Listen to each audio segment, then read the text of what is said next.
how to create a writing routine. So let's get into it. First things first, if you're new to the channel, hi, I'm V. I'm a fantasy and romance writer working on my debut novel, 7, with the little cute mock cover right here. But anyway, that's her. I am also a stay-at-home mom of 2, I can't even say 2 under 3, my daughter, this big old girl, 176,500 plus words in 2 months, 60 days. And it was with this writing routine. First thing with your writing routine is you want to make sure that it's at a time of day that you can consistently go and do this. For me, the writing routine is in the morning, right? So I get up at 6 a.m. and until 9 a.m. That is the entirety of my writing routine. It includes brushing my teeth, washing my face, getting dressed. I go on a walk. I come back from the walk and do do a post journal, little like dump dive, because during the walk I'm listening to my playlist, I'm seeing scenes, I'm hearing dialogue, I'm like getting in the zone. So that's perfect for me afterwards to do that whole brain dump, not anything in detail, just enough to remember what I was thinking. I dump it. Then after that, I meditate. And either it depends on the day. If I'm feeling insecure about writing in my book and different things like that, like just unstable, unfocused, I do mantras that say like words come from my hands easily. I know my story, I know my characters, I'm writing the greatest love story ever told. Like positive mantras, positive affirmations to enrich the garden in which my book is going to grow out of. Your brain is the garden. Yes, I'm being very symbolic and metaphorical, but it is. You want to make sure that it's a positive place, productive for growth. So, yeah. I would honestly ground your writing routine with something fun. For me, I look forward to my walk and being able to listen to my music absolutely undisturbed, because I have children and we listen to Gracie's Corner all day, or we listen to K-pop, which is cute and fun. But sometimes I don't want to listen to K-pop. Sometimes I don't want to listen to their K-pop. I just want to listen to like what I want to listen to, whatever I'm vibing with, whatever I feel in the mood in. You know, if you have a 2-year-old, you definitely have been singing a song you like and had her tell you to be quiet. Like, mommy, stop, don't sing, I can't hear. Like. So I look forward to my walk literally every single day. Even if I'm like, I'm not in the mood to write, I'm going to get up and walk, because I love having this time to myself. I love being able to my body. So ground your writing routine in something fun. Whether it's getting up and journaling, whether it's like, oh, I get to read a book for like 5-10 minutes before I start, like ground it in something fun and enjoyable. It could even just be that like you're going to drink your favorite drink or have your favorite snacks. Like make it fun, make it enjoyable. And then honestly, I got the most out of my writing routine by outlining the day before what I was going to write the next day. So if I sat down today to write chapter 7, which is where they have a spring formal, right? Like, and tomorrow is their first date. And instead of order, don't worry. But tomorrow is their first date. Then like, if I finish that chapter early, I use the rest of my time to write out like a general outline of like what I would like to see happen in that chapter.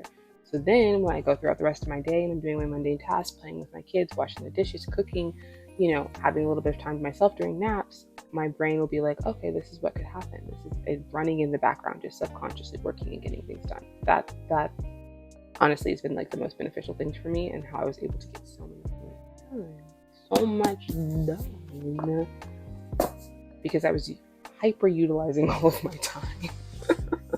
I will say, if you cannot have a writing routine at the beginning of the day when you start, it has to be in the middle, or maybe it's at night. A good practice is to like do a reset. So like brush your teeth, wash your face, take a shower, like a reset, so your brain gets in that clean slate mindset. Because what happens when you brush your teeth and wash your face is your brain's like, okay, it's time to start the day, and it like clears up. It gets ready to like take in new information, to do new things.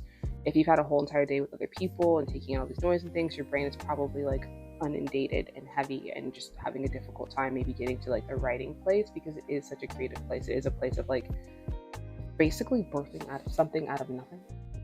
So, you know, it makes sense. So try like washing your face, brushing your teeth, taking a shower, doing like a quick little reset so that your brain's like, okay, I'm ready. Anywho, I hope this was super helpful to you guys. I hope you found it like informative and interesting. Honestly, when I was like, oh, I'm gonna make a video about the writing routine because that's what people would like to know, I was like, I just know my writing routine. And honestly, the advice may not be the best advice in the world for you, but I do truly believe having a writing routine will change your life. I never had one prior to writing 7. I never wrote in any kind of structured, disciplined manner, but applying discipline to my writing process has been life-changing. Like, I maybe before this have written like 5 consecutive chapters on a story. I don't know how many words that is, but let's say we're exaggerating and maybe it was like 40,000 words. maybe. I honestly think that's a big exaggeration. I think I used to write 2,500 words and be like, girl, I worked. Um, oh, it was probably 1,000, honestly. But now, like this book is huge. I was probably writing 5,000 to 6,000 words every single day to get here in the 2 month time period. And it was something I never thought I was capable of. But the writing routine, the discipline of it, having to wake up every day and write whether I felt like it, really changed everything for me. Like, I wrote when I was sick, I wrote when I was sad, I wrote when I was angry, I wrote when I was absolutely freaking tired, I wrote when I was ecstatic and couldn't wait to get to the book. Like, I wrote in all moods and fashions, and I wrote when I had writer's block. I wrote when I felt like the book should be thrown away. I wrote when I was like, maybe this plot is absolute garbage. Like, I wrote all the time, and the continuation of writing is actually the bomb that fixed all of those problems. Like, if I started out the morning sad when I was writing, I left feeling better. If I started out the morning angry when I was writing, I left feeling a cathartic release. If I started out the morning writing feeling like, oh, this is not a freaking book, I left feeling like, oh, damn, I actually have something to say. If I started out the morning feeling like, I'm going to throw it away, I left being like, no, there's value here. Like, the discipline of writing consistently will change your life. At the very least, your writing process, your entire relationship with writing. So I recommend that you guys try a writing routine. At least try it for a week. It does not have to be as like drastic and long as mine. You don't have to wake up at 6 a.m. and go on a walk and meditate and do a push journal and then write. Like, you don't have to do all that. Just have a ritual, whether it's getting up and you're like, okay, I'm going to read for 10 minutes and I'm going to make a coffee and I'm going to get in my favorite spot and I'm going to write.